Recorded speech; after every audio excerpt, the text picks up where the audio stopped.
Previously, a man had to be a contributing member of the society and he had to have a good job and he had to ask for your father's hand in marriage, remembering that a lot of the time sex was held until you'd been wed. So you're not just talking about waiting 7 days until ovulation's over. You're talking about waiting an entire 6 months or perhaps a year, and then you got to ask for the father's hand in marriage, and you've got to have the dowry, and you've got to do the organization, all this stuff. Yeah. If you wait that long, men will meet that criteria. Like, men will do what is asked of them in order to get sex and not much more.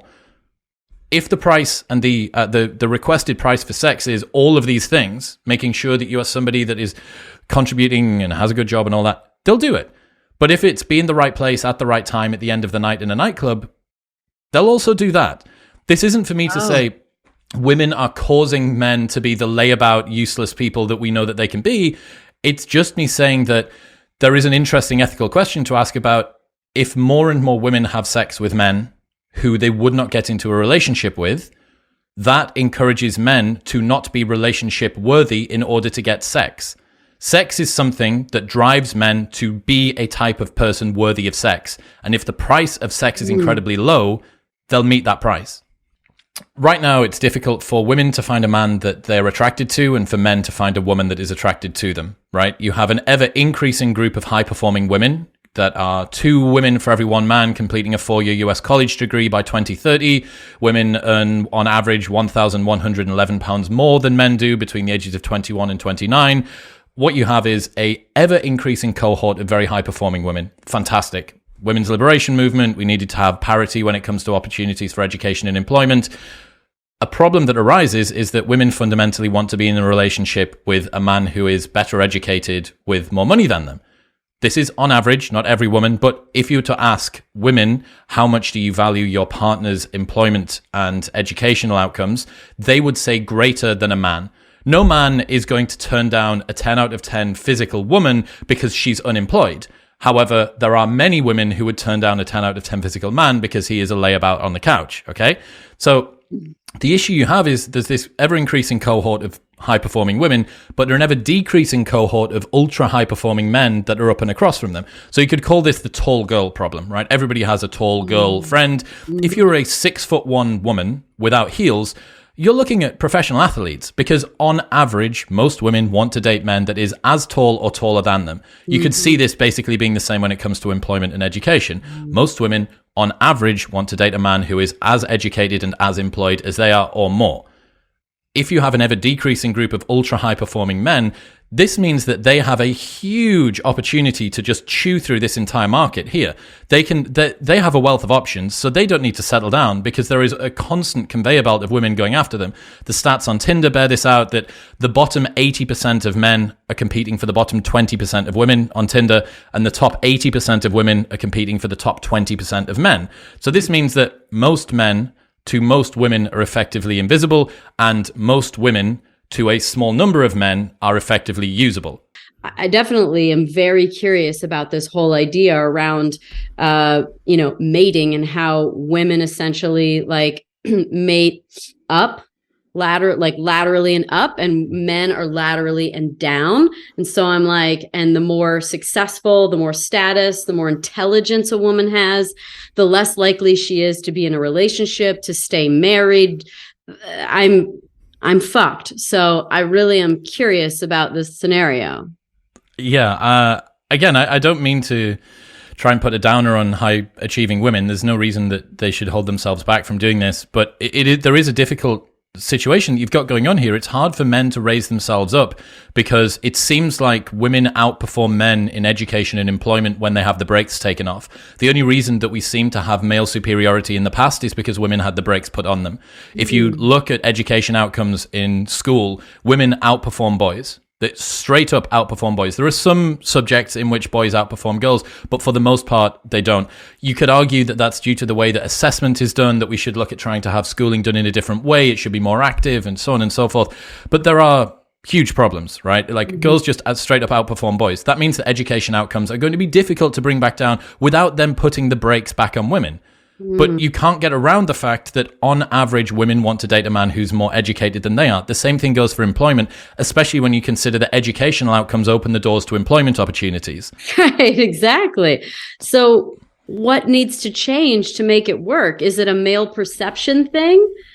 Or is it Yeah. The problem that you have here, and I'm trying not to sort of lay the blame at the feet of women. The issue that you have is that women are the gatekeepers to sex. Yeah. And what that means is that it's women who ultimately choose the men. Men don't choose the woman on average.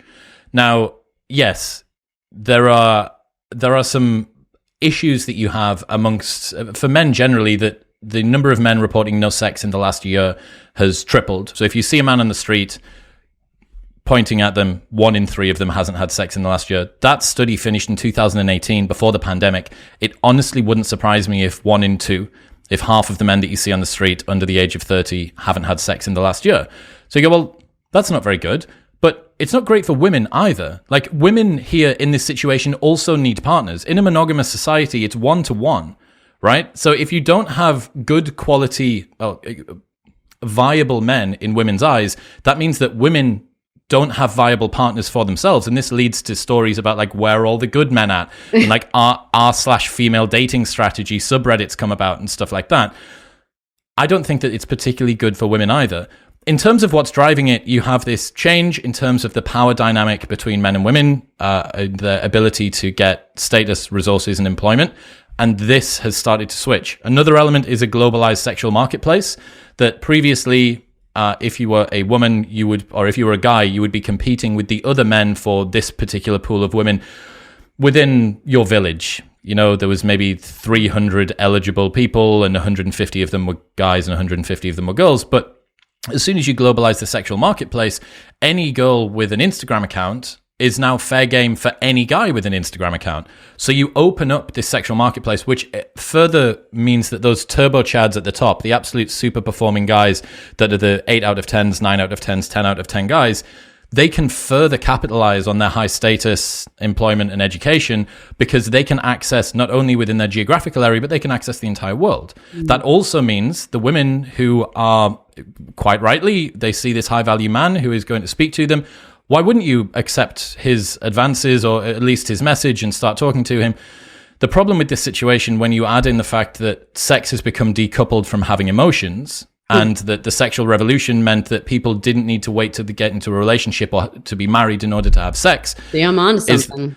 Is that some men will sleep with some women without having any intention of getting into a relationship with them. Right. After that, that can create a skewed perception of mate value in the women that suggests, well, hang on, I got this Turbo Chad 10 out of 10 guy before for one night a couple of months ago. I need to hold on until the same value man comes along again so that I can get into a relationship with him. That's a failure of cross-sex mind reading in that they didn't realize this guy was prepared to have sex with them, but wasn't necessarily prepared to get into a relationship with them. Mm-hmm. So the whole sort of milieu that you end up with this mating crisis is a bunch of resentful men, right, at the bottom. They are retreating from society.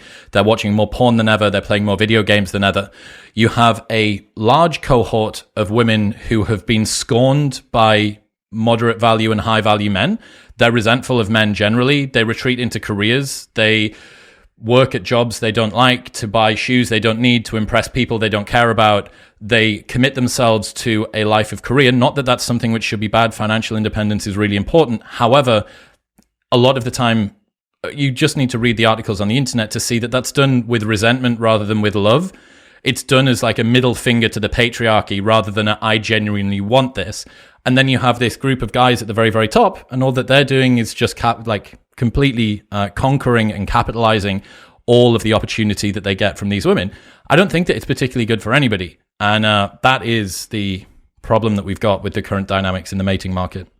I'm wondering if there's a sincerity to all that. And I'm wondering if a man really is okay with a attractive 10 out of 10 woman that doesn't have a lot of success or drive or intelligence, perhaps. Like, what does a man actually want? It's a good question.